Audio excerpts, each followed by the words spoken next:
The lesson. 2013, that's when you've dropped Cinematic, which is your first album with Warner. You've got the Hoods featuring on there. That's your first, collaboration with the Hoods, but not the last. Mm-hmm. And then 2014, you've dropped the single Tightrope. And, man, that's actually on like nearly 10 million views now. Yeah, on YouTube? Yeah. Yeah, I think so. Yeah, that was the first song that really went crazy. The album came out in, I think I want to say October 2013, and it kind of did its thing. I think it was top 5, top 10 when it released, and it had a song Youngbloods on it with Aaron String. It was like a remake of an Amity Affliction song. That was the first single that came out on it, and then there was On and On. And so like the album had been out for a while, and it was kind of like, okay, it's kind of dying down. And this is in the days where you could like stagger song releases. Even after the album came out, you could still put singles out and have, that people would be hearing them for the first time. And we put out Tightrope, man, it must have been like 6 months after the album came out, and it was kind of like the last roll of the dice. And as far as for singles off the album. And then I just remember getting a call from someone at the label like, yo, this song's just been added across the board to Nova and SCA and all these stations. And I was like, okay, something's happening here. And then it went crazy. It went fucking nuts. And that was the first time in my career that shit had happened like that. And yeah, I think it's triple or quadruple platinum now. Came in 17 on the Hottest 100 that year. So it was like, by this point, this is like the fourth or fifth year in a row of being in the countdown. And shows started going crazy off the back of that song, yeah. And so now you mentioned going, 3 times, 4 time platinum, did you say? I think, I don't know where it's at now. It's definitely either 3 or 4, yeah. And when we spoke before, when we talked about platinum gold, you said platinum in Australia is 70,000. Mm-hmm. Yeah. Yeah, wow. Okay, so you're talking like 250,000 plus sold if you're 3, 4 platinum. Which is, it's fucking nuts, bro. Like, I remember making that song, like, I used to just drive around with the beat tape around the city in my, like, busted ass VX and, like, just mumble shit to beats. Like, that's how I came up with so many hooks, man. And I remember I was driving up Sydney. I fucking remember it, dude. I was like driving up Sydney Road. I was like stuck in traffic. I was like, why did I fucking come to this part of town? I don't live anywhere near here.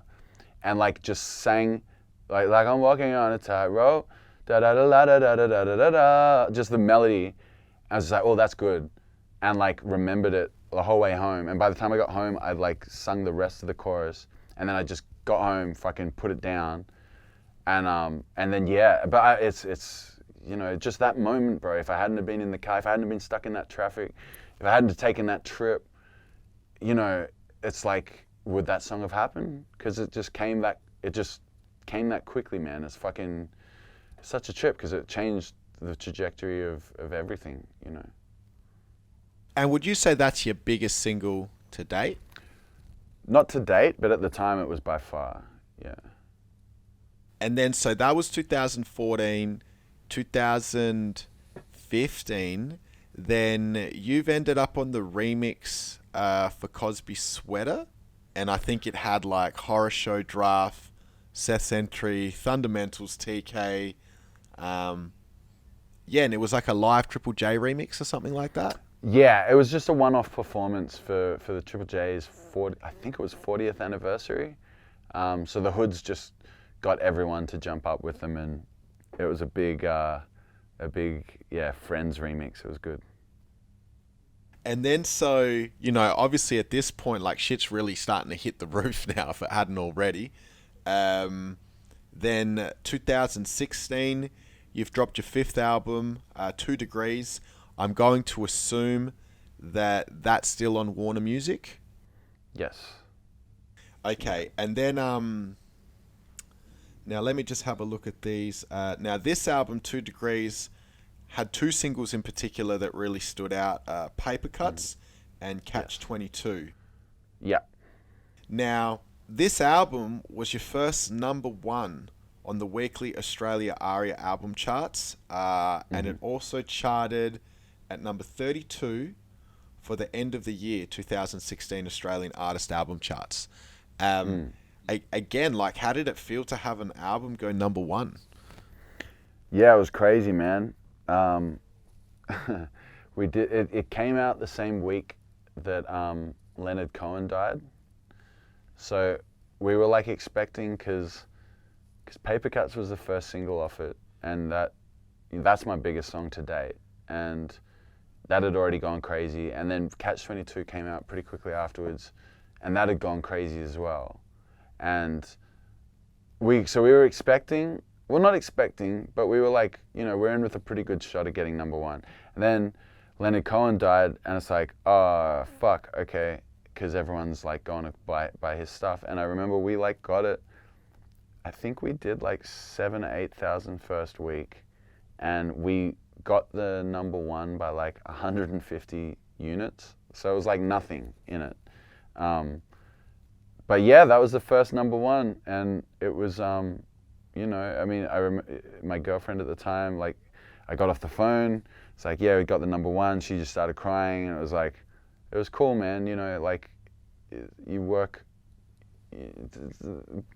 these things don't matter. They're not the most important things in the world, but it's nice, you look, you can't help but be reflective when that shit happens. It's like, God damn it, man, I've been like doing this for a long time, and to be able to have that moment, it's special, And so Paper Cuts went, I think at the time, it went triple platinum. But if that was 2016, by now it's probably whatever it is now. Yeah, I think it's 5 or 6 now. That's so crazy. That was like that like song changed my life, man. Catch 22 as well is like triple. So it's like, that was a good year. So that album had back-to-back multi-platinum singles, or at least one of them was multi-platinum, and then the other one was at least platinum. Yeah. And this is after you've already got some gold plaques. And Tightrope had done its thing. Yeah, man. It was like, we spoke at the very start about sort of longevity, and some people like go up quick and come down quick, and my shit was like, it was very not that. It was like just gradually. But that album and those songs were kind of like the culmination of all the shit that had gone before it. So it was a wave, but it wasn't like a big pump and dump. It had been building for a while. The lesson. 927. Oh yeah.